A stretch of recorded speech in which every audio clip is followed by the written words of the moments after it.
If you do have any early morning plans, don't forget the umbrella, especially as things will continue to ramp up during the afternoon. Some heavy rain at times, gusty winds, could be dealing with a few isolated thunderstorms, even lasting through the evening hour. Check out this Altoona weather eye. You can barely see out of it. Very foggy conditions. We're down to 1 mile in Altoona, 0 in Clearfield, and 1 in DuBois, 3 miles in St. Mary. So if you're doing any traveling during the early morning hours, take it slow. You break down the latest on this storm for us? Sure, Alexis, taking our eye down to the tropics, Hurricane Dorian able to move over the warm waters of the Atlantic at a slow pace and not really interacting with much land until now.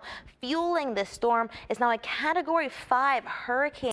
Now, there is a slight chance for Dorian to make slight landfall here along the Carolinas by the end of the week. But even if it still doesn't, dangerous storm surge, high winds, and flooding are all still major concern, which is why hurricane warnings are in effect all along the coast. One thing to remember is that you cannot have thunder without lightning. You can even have lightning that's not caused by thunderstorms, such as forest fires, heavy snowstorms, and even volcanic eruptions. This summer, especially when Mother Nature decided to crank up the heat, you may have noticed a few words on your bill: degree days. A few people have asked me what this exactly means, and now that we have cooled down over these past few days, what that means for your energy bill. We can even hear rumbles of thunder right now in the studio. And take a look at this viewer photo that was caught earlier on in Franklin, PA, and parts of Cambria County by our viewer Tim. The sky was just lighting up tonight. We are dealing with a changing pattern as high pressure building in from the Great Lakes is going to be the dominating factor here, building over New England, filtering in this much cooler air from Canada. We are going to be right around seasonable to slightly below seasonable tomorrow. Though do take note of this warm air starting to filter in, rumbles of thunder, gusty winds during the overnight hours, and then behind it Monday morning around 7 a.m. we are dealing with the cold front on the back end of this system. That red flag warning that is in effect until 11 o'clock tonight means that any outdoor burning is not recommended.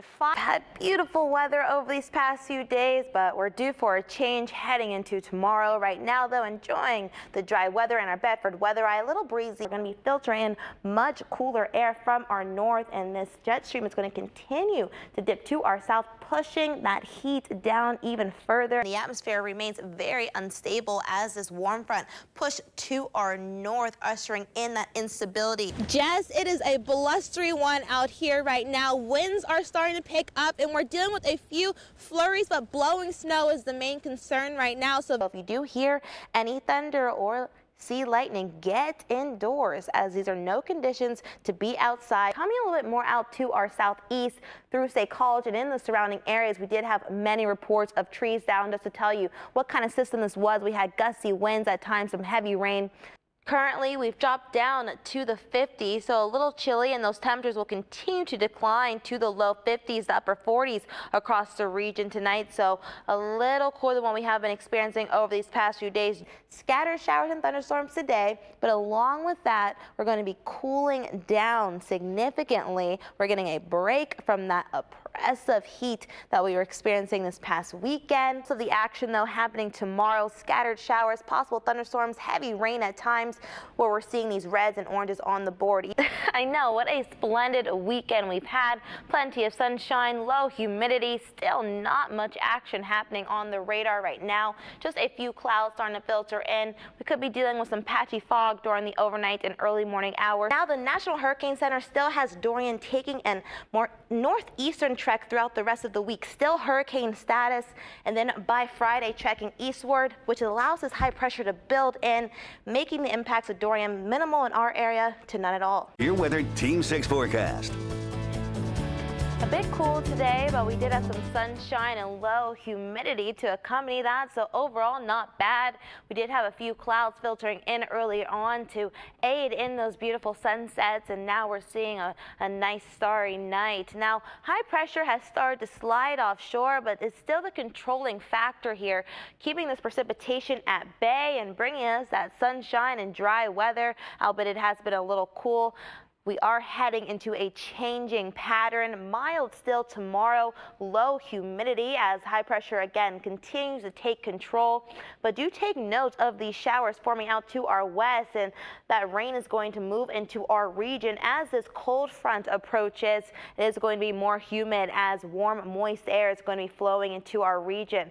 Tracking this out in Futurecast, this is Monday around 1 a.m. So through the overnight hours, we are seeing lows dipping down into the upper 40s, the low 50s. So another cool night Monday around 8 a.m. A few clouds starting to filter in to start off your day. On your way out to work, we're going to be seeing mostly cloudy conditions, but by the afternoon, those clouds start to break. Plenty of sunshine again, though still mild in terms of temperatures in the mid 70s for our highs across the region. More clouds starting to build heading into Monday evening in preparation for this rain moving in on Tuesday, staying mostly scattered. We're just going to be dealing with on and off again rain. Wednesday is looking to be the most active day of the week, where a few thunderstorms are going to be possible. Today we did hit a high of 69, so still slightly below normal, 50 for the low. And sunset, we have officially come into the 7 o'clock hour. Sunset occurring at 7:58 p.m. Even I today looked outside and was wondering where daylight went. I feel like that change happened very quickly through the summer, but right now we are continuing to lose minutes. Temperatures right now, we have dropped down to the mid 50s for the most part. 60s though, still hanging on in State College and Altoona, 55 in Somerset. Dew points right where we like them to be. Very comfortable in the upper 40s, the low 50s, and that trend is here to stay. So feeling comfortable now and taking a look at our muggy cast. Great smiling faces across the board heading into Monday, and those faces aren't changing through the day, so it is going to be feeling comfortable to accompany that beautiful sunshine. Monday high 73, high staying in the 70s through the rest of the week. Rain on Tuesday, thunderstorms on Wednesday, but we're drying out quickly with sunshine ahead for next weekend.